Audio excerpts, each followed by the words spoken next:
The following program was produced by the United States Courts. Welcome to On Topic, where we talk about the programs, the issues, the events, and people shaping the federal judiciary. I'm Karen Redmond with the U.S. Courts. Today we're talking about the online system for clerkship application review, OSCR, with Judge Timothy Burgess. Welcome, Judge Burgess. Good morning. You chair the OSCR Working Group. What does that group do? The OSCR Working Group is composed of judges and law school representatives, and we meet once a year and help plan the changes for the OSCR system to make it as effective and as useful as possible, not only for law schools, but for federal judges.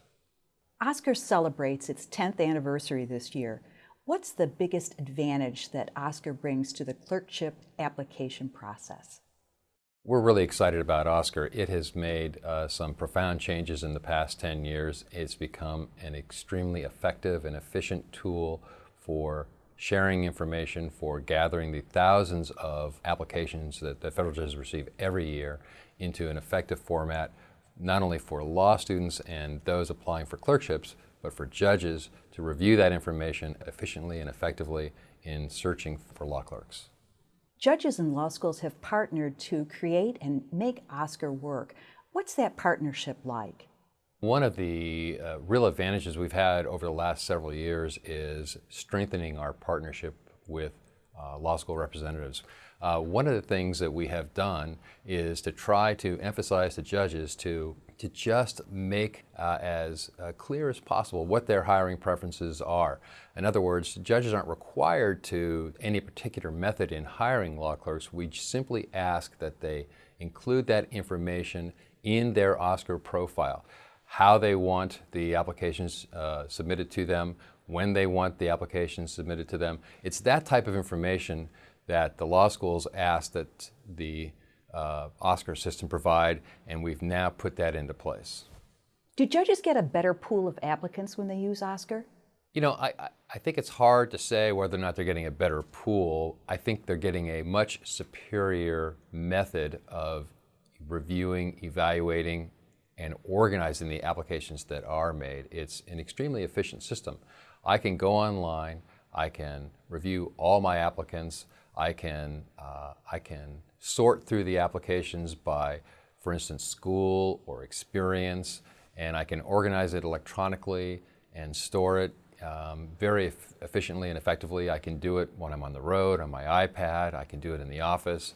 It's just, it's a much better way than having to go through paper files and then organize those paper files. Some judges still want to do that, and if that's what you want to do, all we ask is that you put that in your preferences on your OSCR profile.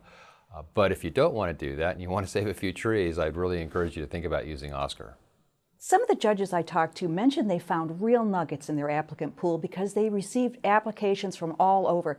Has that been your experience? That has been my experience, and I guess I think of it not only as nuggets, but more of diamonds. I find incredibly gifted and qualified applicants every time I go in and review my applications, and I'm struck by just how many bright, capable young people are applying for clerkships. OSCR is so easy to use. Some judges might worry about too many applications. Should judges be prepared to be flooded with applications? I think that was a concern we had earlier on, but I don't think that's actually supported by the empirical evidence. One of the steps we did do with OSCR was limit the number of applications to 100. In other words, any individual applicant can apply to no more than 100 judges, but it's really not the concern I think we were worried about at first.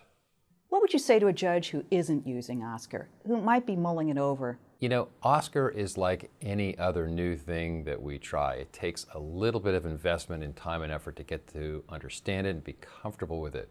But I can assure you that if you make the effort, you will reap tremendous rewards.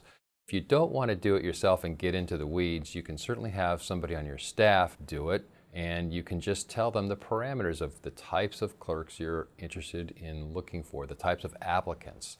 And they can do it for you, and it's a wonderful system. Thank you, Judge Burgess, for being with us today. Thank you very much. It was a pleasure. I'm Karen Redmond with the U.S. Courts, and that's On Topic.